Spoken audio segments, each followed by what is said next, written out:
Hi friends, the bed time story में आपका स्वागत है। एक बार महात्मा बुद्ध एक गांव में अपने शिष्यों के सहित घने पेड़ की छांव के नीचे बैठे थे। आसपास के गांव से बहुत से लोग अपनी मानसिक समस्याएं लेकर महात्मा बुद्ध के पास आ रहे थे। महात्मा बुद्ध उन सबको मानसिक परेशानियों का समाधान देते।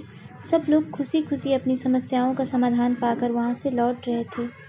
वहीं से कुछ दूर बैठा लोगों को बुद्ध के पास जाते देख एक दुखी भिखारी अपने भाग्य को कोसता हुआ यही सोचने लगा कि अभी कुछ देर पहले तो ये लोग दुखी मन से मुंह लटकाए उन महात्मा के पास गए थे और अब इतना खुश होकर कैसे वापस लौट सकते हैं।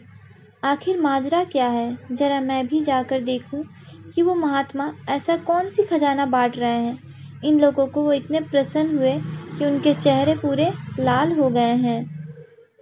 जब वो दुखी भिखारी कुछ नजदीक गया तो उसने देखा कि ये महात्मा तो लोगों को प्रवचन देकर लोगों के दुख का निवारण कर रहे हैं। यह देखकर भिखारी के मन में भी तीव्र इच्छा हुई कि क्यों ना मैं भी इन महात्मा को अपना दुख बताऊं। मुझे भी अपने दुखों का समाधान अवश्य मिलेगा। बस फिर क्या था, समाधान पाने की लालसा लिए भिखारी महात्मा बुद्ध के सामने पहुंचा और हाथ जोड़कर प्रणाम करते हुए बोला,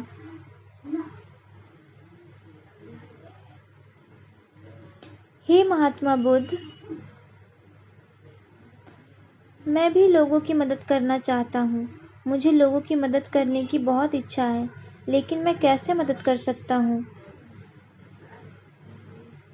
मैं बहुत गरीब हूँ। मेरे पास ना तो पैसे हैं और ना ही कोई ऐसी चीज़ जिससे मैं किसी की मदद कर सकूँ।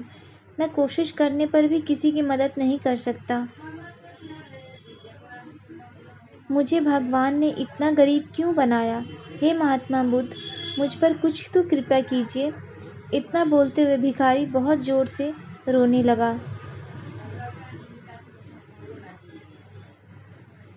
महात्मा बुद्ध बोले,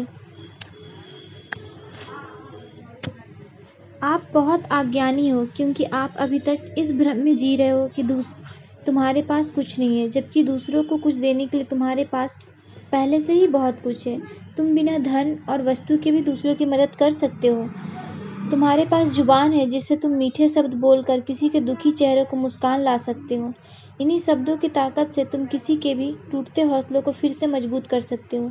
इन शब्दों की शक्ति से आप किसी के भी मन को सकारात्मक विचारधारा के बीज बो सकते हैं और उसे गलत रास्ते पर जाने से रोक सकते हैं। तुम्हारे दो हाथों में किसी भी कमजोर या लाचार व्यक्ति की सहायता कर सकते हो। आपकी दो आंखें हैं, किसी अंधे का रास्ता दिखा सकते हो। तुम किसी के लिए दुआ कर सकते हो। यह हो सकता है कि उनके बुरे काम फिर से हो जाएं। आप किसी के अच्छे स्वास्थ्य की कामना कर सकते हैं।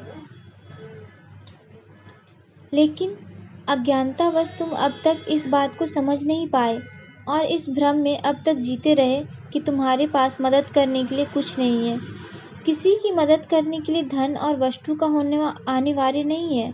बिना धन और वस्तु के भी हम कई प्रकार से लोगों की मदद कर सकते हैं। महात्मा बुद्ध के ज्ञान से भरे ये सुंदर शब्द सुनकर भिखारी के चेहरे पर मुस्कान आ गई और वह खुशी से झूमता हुआ वहां से चला गया।